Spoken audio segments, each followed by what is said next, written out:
You've got different types of cereal bars,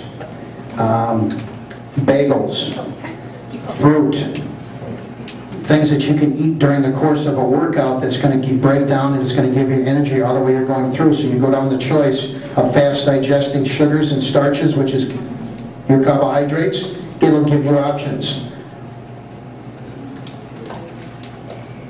Some benefit could be from consuming, and this is, there again, a supplement, amino acids during workout if intensity is very high as far as workouts and training resistance.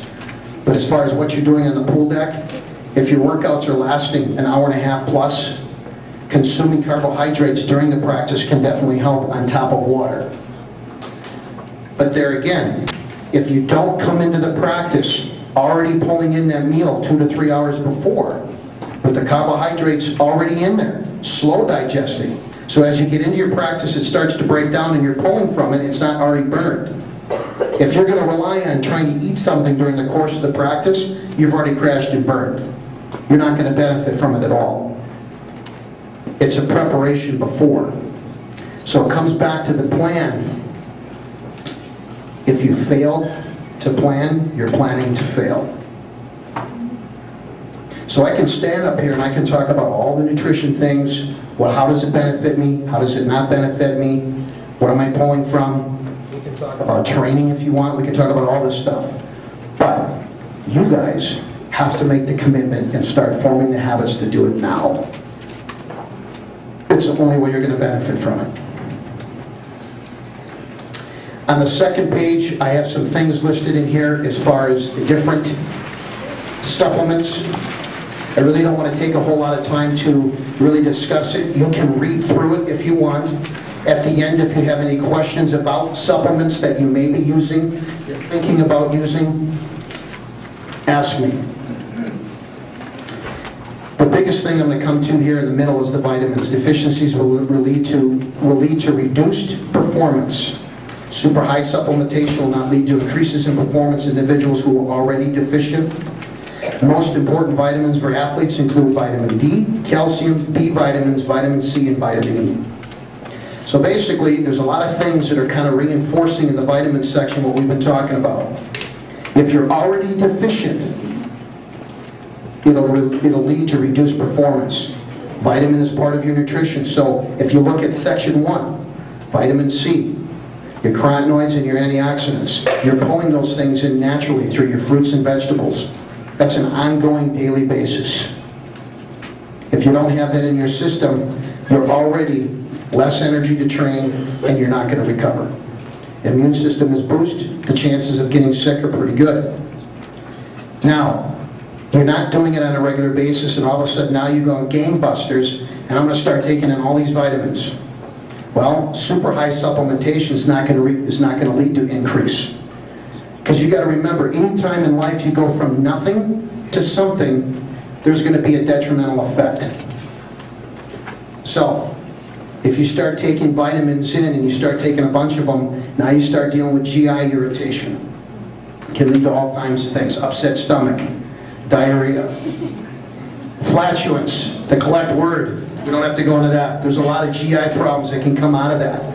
So now you're going from nothing to something, you're going to have an effect of that, and a lot of times it's detrimental. So if you're already depleted, you can't, more isn't better.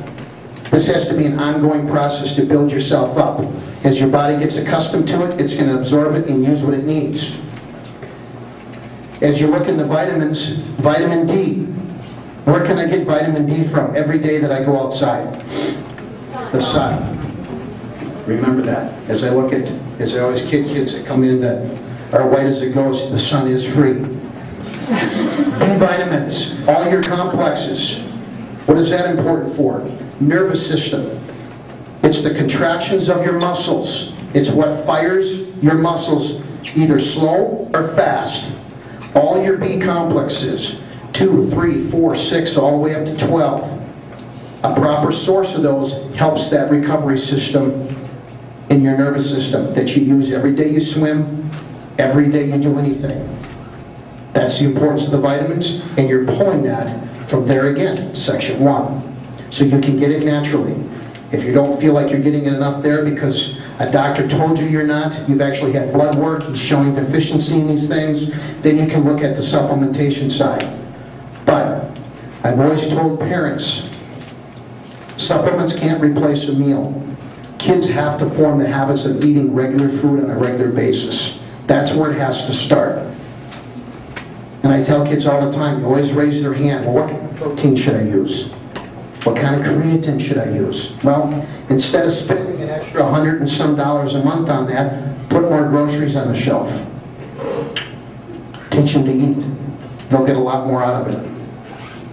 Because let's face it, they're not going to be using creatine the rest of their life. At least I hope they won't be. Now, the next question that people always ask me about, carb loading. Swimmers. When do I carb load? The most effective regimen study with the fewest side effects is 3 days of high carbohydrate intake in concert with your tapering is 3 days before the week of the competition, then complete rest the day before. So here again now, this diet is going to include 600 grams of carbohydrates a day. You've got your entire list to pull from. 3 days out. It's a steady intake, but your body will absorb it because if you're already on the balanced diet, you're pulling these things in for every meal. Your body's used to it. It's going to take it in. It's going to absorb it. You're not going to go what we talked about with the vitamins or the super high supplementation. Because if all of a sudden you're not doing anything and you're like, okay, I'm in my taper, I got my big meat this week, so every night for dinner, I'm going to eat 16 plates of pasta.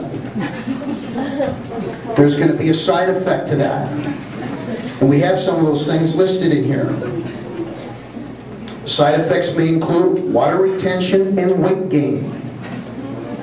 Some athletes may also experience flatulence or diarrhea. Going from nothing to something has a side effect. It's all about getting in the system, staying balanced with it, so that when you get to the point of your peak meet, 3 days out, carb load. Then as you come into the day, your carbs are already in presence. That's when you come down to the bottom section, and you're pushing your lean proteins. You've already got a high source of carbohydrate coming into your day. What's that do to your muscles? It gives them the energy, so they're not going to break down as fast. Now you can push in the protein to keep the muscles built.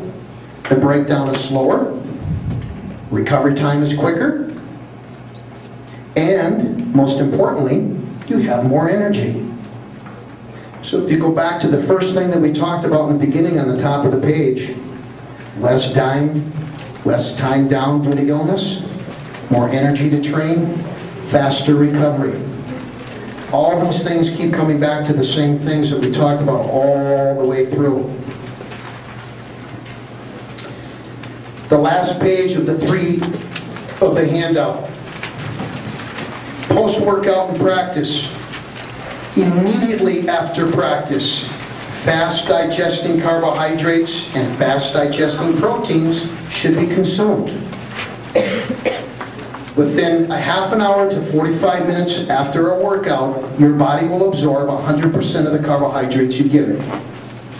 So what do you think if I want to get some energy back, I'm down, I just got tanked, I want to get some energy back here, do I want to take a slow digesting carbohydrate or a fast digesting carbohydrate? Fast. I want to get it in me right away. Balance it out. 80 grams of carbs to about 25 to 30 grams of proteins. That's basically a little bit more than a 2-to-1 ratio.